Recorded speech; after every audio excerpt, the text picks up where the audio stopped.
Hey, PreSales Collective, it's your host, James Kaikis, and today I'm going to be joined by Dominic Dinardo, CEO and co-founder of Aforza.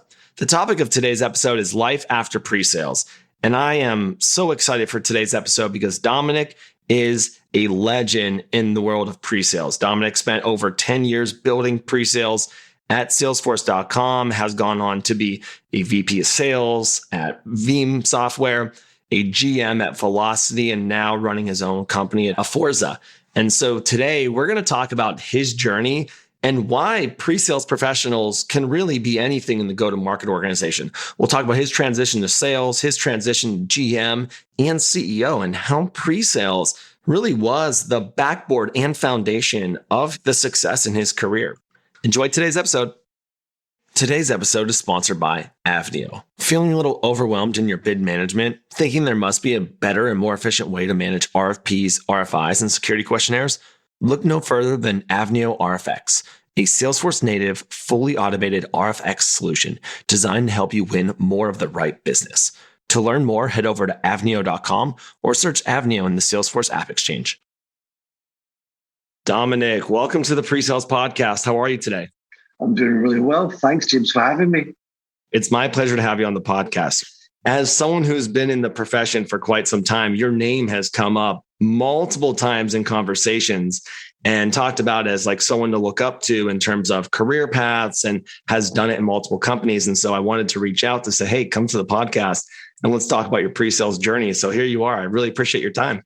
That's so kind of you. And thanks everyone who mentioned me. I hope that was in like a nice way. I have to say, though, I'm sure we're going to talk about it today. I have such fond memories, and really my pre-sales career is the backbone of my career. I met so many great people actually doing it. I hope through this podcast, I get to tell a couple of stories as well. I love that you say it's backboard of your career. And, really with the PreSales Collective, we're continuing to talk about what the pre-sales future looks like, what career paths look like, show people that it can be possible and done. And you've really done that. So I'm happy to dive into that in the episode.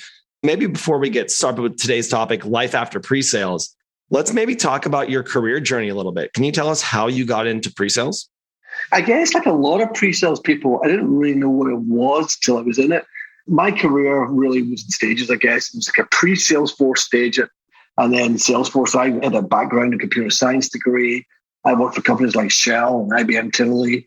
But in 2002, I found myself joining a company, third employee in the UK, Salesforce. In those days, it was Salesforce.com. It was an interesting role because right back then, there was no cloud. There was, on-demand computing. If you talked about putting your data on the internet, somebody thought you were insane. It was kind of like a different wild ram. You had to be very multifaceted and multi-skilled in those days. And I kind of learned the job on the job. I joke about it now. I was in Salesforce for more than 10 years. I call it the school of SaaS, right? This is where I learned. And I learned like a lot about the fundamentals of sales engineering on the job, the pre-sales. And then I learned a lot about management. And ultimately, really because of my executive management, I was really fortunate to have a lot of great coaches and meet lots of great people. My career grew there. And by the time I left, 10 and a half years later, I was running sales engineering worldwide, which I think at that time, maybe 600 people, it might be that. So it turned out to be pretty big, most of whom I interviewed myself. And yeah, it was an incredibly good time. I'll make a few points, James, actually, which I look at, because I look at that time fondly, a little bit of nostalgia, but a lot of my thinking today is heavily, heavily influenced by that journey. And I ask myself regularly, if Dominic Dinardo, what age was I then? I think I was 31 or 32. If I joined Salesforce 31 or 32 today, could I have had such a career journey? And I think it'd probably be, for at least this Dominic, to be quite hard to do, to be honest with you. So there's a certain element of timing, winning those deals, being the pre-sales engineer on big deals that we did at the time with companies like Quintiles, and then doing demos with people like Cisco and Dell that got Mark Benioff's attention. And that helped my career. Wasn't always easy. There were some failures in there as well. But you know what? What doesn't kill you makes you stronger. I love that perspective and appreciate you breaking that down. As we were talking about before the podcast, Pat McQueen, also another early pre-sales leader at Salesforce, was on the podcast and talked a little bit about that similar journey, about having to move to SaaS and the transition that happened there. It is quite interesting. Now, 20 years later, it's nothing that anybody blinks at, but to think about that transition and for you to grow your career during that transition, I mean, that had to be a hard skill. Yeah, I'm really pleased you mentioned Pat, because one of the things that I think has been good for me, whether by design or by elements of luck, I've always surrounded myself with really good people like Pat. I can think of other people like Val Wallach, Stephanie Kinzer was in my team, Jean-Louis in Europe, and plenty of other people. But I also worked for amazing leaders like Linda Crawford, who herself had a pre-sales background. And I had great mentors like Lindsay Armstrong, Carl Sackter, and others. And one of the things I would say is, when you have the caliber of people in a team around you like that what makes you stronger as well. And you know the old adage, hire people that are smarter than yourself. I always think that's perhaps a little bit trite or a little bit patronizing. I don't like to think of it that way. I just like to think about I'm complementing my own skills with people who are outstanding around me that I like to learn from. And I'll tell you another secret, James. I like to surround myself with people at work who I like to spend time with, which might sound a bit weird, but you know what? I spend a lot of time at work, right? You look like a hardworking guy yourself. Here's an idea. Do it with people you like. It'll help. That's great feedback. And like you said, it's that mentality that the collective group up levels everybody. Dominic, I want to just dig right in. Life after pre-sales for today's episode, but you were employee number 3 in the UK for Salesforce.com. You spent, like you said, 10 years there, went through a transition. Talk to us about the details of that journey and how your responsibilities evolved going from employee number 3 to running a 600-person team. Well, James, I'll tell you a few funny things. Your listeners will hear it from my accent. Hopefully, I'm speaking clearly enough for our international audience. But as you can tell, I've got a Scottish accent. I was raised in Scotland. I live in London now. And one of the things I discovered, for myself at least, was I had a bit of an advantage. The advantage is I had a brand that was a little bit different, so I got remembered. The disadvantage was if I got excited or passionate about things, I would speak quickly. I wouldn't be understood. Now, if you've got a team in San Francisco or New York or Rome or Paris, you've got to learn how to speak clearly and very literally, which is difficult for me. And trust me, however tough you think that might be, with all the cultures and mixes of people and their different interpretations of what you say, go to Japan and you go to another level, right? So I actually loved my time managing a team in Japan. I've got to say, one of my favorite places. I loved all of it. But one of the things I learned was to be clear and to use language in a different way. And sometimes one of the things that would trip me up was, even when I spoke clearly, I might have expressions. I might use, I don't know, it's a bit like a bird in the hand is worth two in the bush. Like, everybody understands that, but not if you're German necessarily. Like, that's the kind of nuances of English. So I started to learn how to choose my language. But I also injected in Salesforce is a very passionate place. And something that Mark Benioff does really, really well, I've tried to emulate this my whole career, is he brings the whole company on a mission. He's got his process, his V2-1 process, which is vision, values, methods, obstacles, and metrics. I think Pat might have covered that a little bit actually in his podcast. Now, that process was instilled in us. I use it in my company today. And Mark spends an incredible amount of time aligning the company always on the mission. And I tried in pre-sales to take this and to create our own passion and mission and our brand. And what I did was I took my weakness into strength. So I used little bits of Scottish fun. I used Braveheart themes to go get the competition. I'd have Mel Gibson there with the paint on. And sorry, Mel, if you're listening. And people got right behind it. And so that created my brand. And so there's a certain element of, hey, I was a good SE. I was good at it. I like to think I was a good manager. But I think the extra X factor for my own career was doing these things. I could brand it as I went along and maintain high levels of effectiveness. And people who know me will know that in those days, at least, those Salesforce days, I kind of tried to run it a bit like a military operation. We had metrics coming out by years. How many demos did you do? Were they effective? How many RFPs? We could tell you the RFP statistics like there was nobody's business. How many activities used to drive some of my management team nuts, but I probably overdid it, to be honest. But, we had this well-drilled, well-measured, incredibly effective team. Another thing I did, which I think it's really important to your organization, actually, in the members, is there was always this strange undercurrent that SEs believe they're the second-class citizens behind salespeople or something. What a load of cobblers. Total nonsense, this kind of self-delusion we've all got in pre-sales. James, let me tell you and everyone listening to this podcast, sales engineering is the technical spear point of the distribution organization. Without SEs, nothing happens. Nothing. Without SEs, you lose. And it's really kind of important to understand this as we talk about going into how the SE role is a career journey. If you're a sales engineer in a software company, you've probably got a couple of skills. Let me tell you what they are. One, technical competence in your product, probably to a degree that most people do not have around you. And the second thing you've got is probably pretty damn good communication skills. Now, here's the thing, that getting those two things together is rare, and that makes you special. Now, with those skills, you could decide to move to professional services or product marketing or product management or sales or marketing. And I can go on. Actually, there isn't anything that you can't do. You know, the old thing we used to say, like, SEs is like a spectrum. Are you technical? Are you community? Like, you try to put you in a box and this sort of stuff. So everyone's different. We all know that. We've all got strengths and weaknesses. But really, if you have those core skills and maybe different routes apply for you, but there is nothing you can't do in that company. And strangely enough, if you look at other departments, that's not true. There's a couple things that I want to highlight there. You talk about your brand as a leader, right? And allowed you to go from international to a global role and clearly articulating your mission and your vision and your values. And that's something that we talk about on the PreSales podcast and the PreSales Collective generally is brand building and how important it is for people in this role to help create their own brand, their team brand, their company brand. Because as you said, we are that technical spear point and can do so many things across the go-to-market organization. We had a blog a couple months ago around how pre-sales professionals are on that sliding scale of technical and business. You can't be in one or the other anymore. It is growing. I will ask you this, though.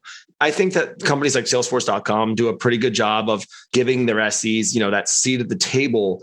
But I will say that there are still some VPs of sales or CROs that do kind of treat this role. It's like, hey, we know it's important, but it's not compensated effectively. It doesn't have spiff components. Ratios and justifications are still tough to do. Before we transition to your next journey in sales, I am curious, like what your perspective is here and maybe why not all organizations have made that shift. There are some people out there you're going to come across in your career who, honestly, James, just not going to get it, right? And for those of you in those situations that are listening to what you just said and are not resonated with you, sorry about that. But I will say there is something you can do about it. And that is you can step forward, make your value felt, make your presence felt. Find your pre-sales brand in that situation.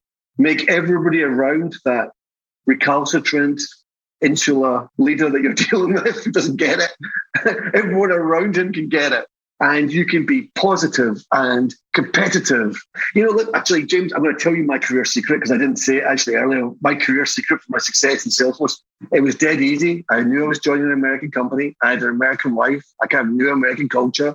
I knew I was not American. So I kind of had a master plan. My master plan was this: be more American than Americans. And for me, that was be more competitive. Go get it. Take everyone with you. Like, we're not stopping. We're going to break through that barrier. When you were describing like the CRO or the VP of sales who, appreciates pre-sales, but please get back in your box. You know what? Try putting me in a box. Good luck. Oh, I love it. I think it goes back to what you mentioned about Mark Benioff bringing the entire company on a mission. I worked for Salesforce for 15 months during the pandemic, and I saw that with Mark, and I saw that with the company. And I love that you've taken that with you because I think you're exactly right. And it is funny to say more American than the Americans. That was a great trick for our global audiences. But Dominic, I want to talk about that transition that you made. You were at Salesforce, you're running a global team, and then you made a transition to lead sales at Viva. Why did you make that move? And how did your pre-sales experience prepare you for that move? I think it prepared me and did not prepare me all at once. Let me go to the reason I made the move. I'm the CEO of my own company now, and like part of my job is supposed to have like really nice, tight answers to like, well, I made this choice and that choice, and my whole life was planned out perfectly. And here's another little admission: that's not the case. I had a really good job at Salesforce, Literally, though, I was 10 years in. I got my 10th anniversary award, and we'd acquire a company. Okay, I've dealt with this before. We'll figure out how to assimilate people. Oh, new competitors popped up and hurt us somewhere. Okay, I know how to deal with that. We'll perform. Whatever was going to happen the next day, it wasn't going to change my day anymore. I got past that. It was like, you know how we often talk about autonomy and mastery in our roles, and this gives you a sense of fulfillment.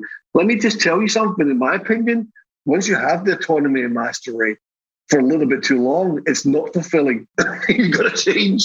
So I knew I had to change for no other reason than it was time. And I went to Viva, which actually, for any of you guys who know Viva, it's a fantastic company. It's been so successful, actually, what it does. And it's actually, in many ways, the role model for my company today, along with Velocity and other industry cloud companies. But I had a bit of a culture shock. Well, the first culture shock I had was, there's another company that thinks it does things the right way, and it wasn't the way we did it at Salesforce. In fact, they made different ideas. So I had to assimilate that. It's one thing running a bunch of 600 well-organized, well-drilled, highly performant sales engineers, and then suddenly finding that you're running a different organization where like you've got many more characters and types and different types of performers, and you have to adjust. I mean, personally, I didn't adjust fast enough to the fact that, you're dealing with a whole bunch of salespeople and they don't necessarily want to run by KPI and everything else. And so I feel Viva for me was a learning job, a transition job. I learned so much about industry cloud. I learned so much about the value of vertical computing, and it set me up actually really for a lot of success thereafter. I made a lot of great friends and learned a lot. But for me, it was a transitional period. I think the other thing I'd say, James, is I think that when you work in somewhere like Salesforce, and I think many people can relate to this, like because there are other great companies, Salesforce happened to be the anchor one for me, but there are many companies with great identities, and Aforza is one that we're building right now. But you know that when you leave an environment like that, you have to allow yourself decompression time. And you also have to somehow understand that the situation that you succeeded in position one, what made you great there is different to what makes you position two. So I won't dress it up. It was hard. I learned a lot.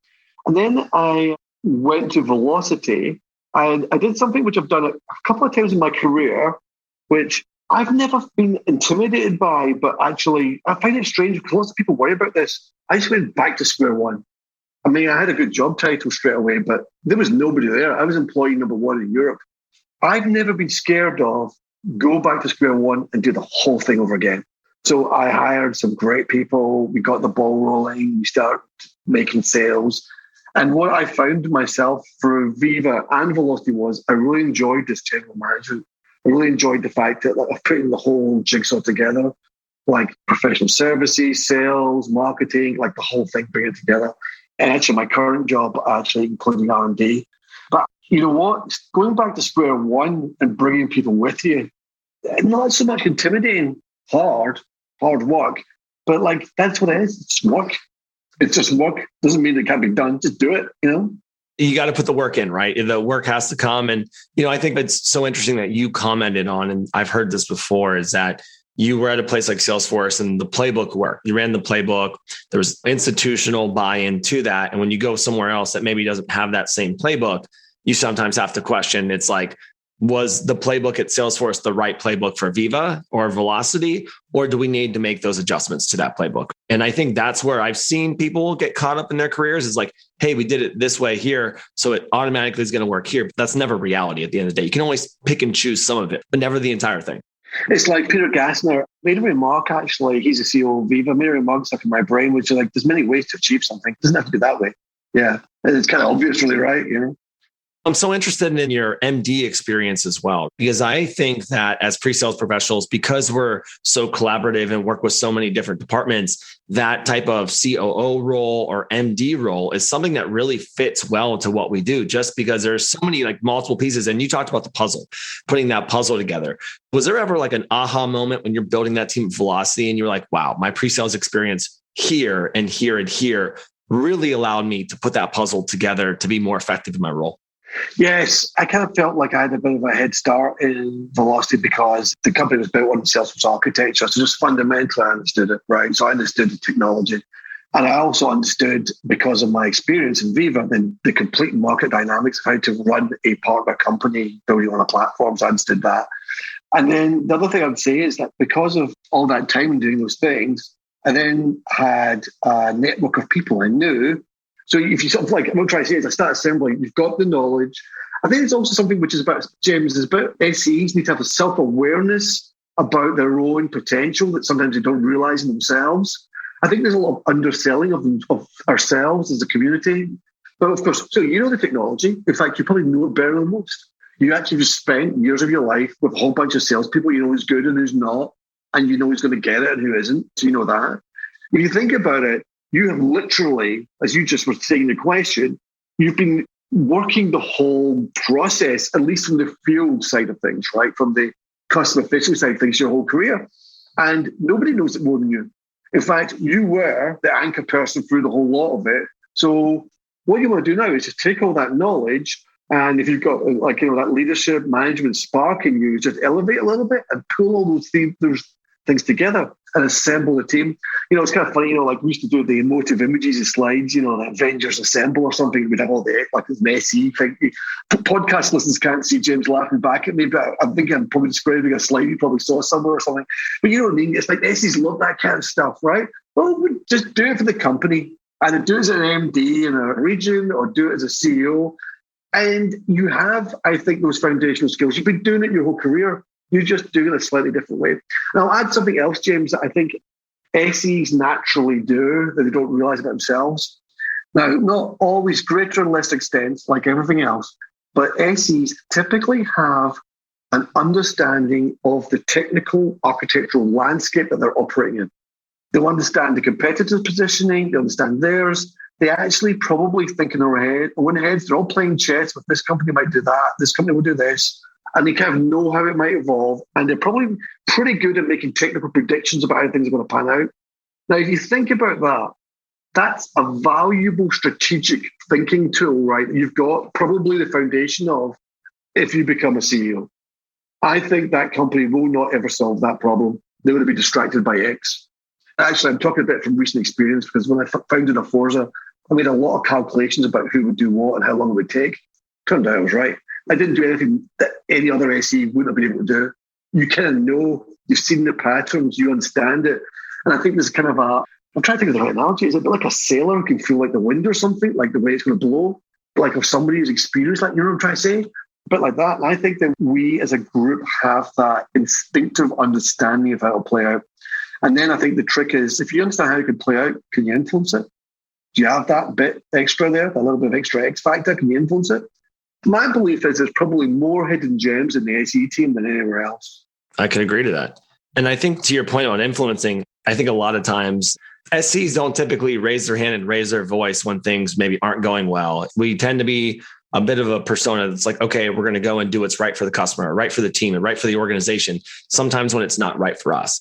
I actually had somebody who was a very high ranking SE leader tell me that he thinks that this has happened over the last 20 years and naturally evolved. And now we're at a point where we need to start having a voice, and we need to start influencing, and we need to start making sure our impact is greater. There's some companies I talk to who don't even know what an SE is or how to institute it in their organization. And there's some, like yourself, probably as a CEO, that know the value from day one. And so it's built into your DNA. And so how do we bridge that gap? And I think that's something that we're trying to do. Jim, just to riff on that and give it an example, have you ever been in something like an account review or something, or we're talking about a deal, and the natural behavior is manager asks A, which is right and appropriate, and I do that myself, but every so often I'll say, what do you think, Fred? Fred being SE. And I don't let Fred go quiet, meaning I'll drill and keep going, because I know that they will know things that they might not be forthcoming about, but I want to hear it. And I think in my job as a CEO, by the way, I want to know if there's issues with demos or product or whatever, because I know those are fundamental strategic things I need to hear about. And they probably know. So I think that voice needs to be heard. Dominic, you just hit the nail on the head, because this is where I wanted to go with the CEO and instituting your own company. But this is starting to be a trend that I'm seeing a little bit more often, is that the SEs are having a voice in forecasting. You know this as a pre-sale leader, a sales leader, a GM, that sometimes forecasting could be a bit of an interesting concept. And I've worked with AEs who are like, my deal is dead, but their frontline manager will not let them kill it. And you're on a call with a senior vice president of sales, and he or she is asking the AE like where this deal is. And I know as the SE, like, this deal is dead. This is not happening. Yet the account executive or the frontline manager is still calling it. And I understand that there's a perfect science there at times, but the SE's voice is so important in forecasting and finding predictability in the business. So I love that you've talked about that. And that probably has to be the biggest thing that's just resonating with me as a CEO and running your own company, like making sure the pre-sales professional has that voice in the sales. It allows you to do your job better. And James, we have to step up as a group because we have to be accountable for the technical close. And I think that with the voice comes the responsibility and the accountability to go with it. And if we want that voice and if we want our profession to be important, we've got to step up and say when that customer won't win because there's product gaps or I can't beat the competitor. But, sitting quiet. I think that one of the things in the past, somebody said to me once, I don't like to say it because I always thought it was crass, but, the SE never gets fired. If something goes wrong, the SE never gets fired. It's kind of true, probably, right? It can be true. Not always, of course, but it's a horrible way to put it. I still think it's very helpful. We have to be accountable, responsible for it. If we want the voice, we want to be heard. With it comes responsibility, and we can be professional in the forecasting. I am curious on this because this is something that Richard Armstrong brought up on a previous episode about technical win. And so many times in my career, I debated technical win, and I still think people debate technical win. But you brought up something that just sticks, is the level of accountability. There has to be a level of accountability with pre-sales people in the process. And I do understand that you as an SE could do everything right and the deal doesn't close. But I've also seen in my career that you could do things pretty poorly and the deal still closes and you get the revenue attribution. That's why I love that there are companies out there that are trying to solve SE accountability and building metrics into their CRMs to give that voice, right? Well, James, something actually? I was at one of Mark Benioff's president committee meetings, and he was getting Metallica to play the big Salesforce event, Dreamforce. And I think he was neighbours with Lars or something. I can't remember exactly. But he was talking, hey, why do you still do this? You've achieved everything. And like when you go out there, and there was something that he said in the feedback was when they prep for a concert, they get together and it's kind of bonding moment and they rehearse, etc. And he said, we go out trying to do the best job we can possibly do at this moment. And that is always stuck in my brain. So when someone's going to go do a demo, for example, I kind of say to the team, is that the best possible job you could do? Does it represent the best work of your entire career? And if the answer is no, just take a moment to explain to me why. Because here's one of my demo OCD things. It's a bit like if I look at a demo and there's blank fields. Why is there blank data in this? Why does it not look beautiful? But the comedian Billy Connolly, the Scottish comedian, he used to make this joke about the Queen thinks the world smells of fresh paint because 20 feet in front of her, some guy's painting everything, making sure it's clean. I want my demo world to be fresh paint. I don't want to see the gaps and the mistakes. If I'm going to be watching it, it's got to be perfect. And I think the other thing, we're just going on a demo rant here now. My other demo rant thing is if you watch a demo and sometimes then stuff or gobbledygook or hits the keyboard just fill in this field, is that your best performance ever? That was your prep. You couldn't think what to write. You're put, a lot of nonsense in the system. So I think there are many ways. Let's bring it back to the strategic point. The strategic point is this. We're valuable as a community, really valuable. We want a voice which is justifiably should be ours. With that comes responsibility and accountability. And if we are slack at it, or if we dodge a responsibility, that doesn't do our collective any favours. So that's kind of the real point. Do the best you can do. That's so well said, Dominic. We did a podcast with Eric Rodwell early on about details are the difference. I'm a firm believer that the details are the difference between good and great. And the best SEs know those details and they know how to institute them in the sales process and the demo and, throughout the customer journey. And tell a story. Exactly. This has been incredible. I really appreciate your time. I have one last question for you. As we talk about pre-sales organizations of the future, it tends to be a hot topic in our leadership collective where a bunch of our leaders are getting in private roundtables discussing this topic. But to you, as the SE role continues to grow in importance, what does that pre-sales org of the future actually look like?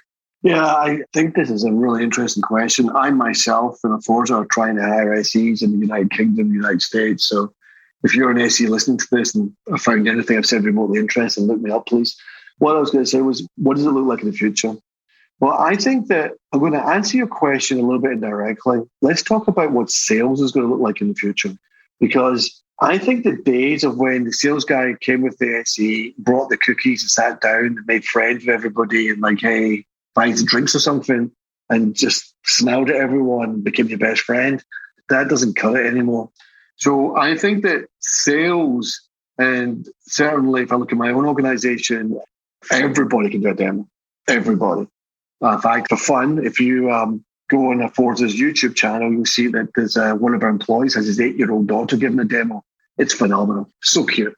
Well, listen, it's a wake-up call for everybody because when your 8-year-old daughter can give the demo and do a great job of it, you know there's something there. So the days for the SEs, the days of the demo dolly are also over, I think, because everyone can do that now with half-decent applications.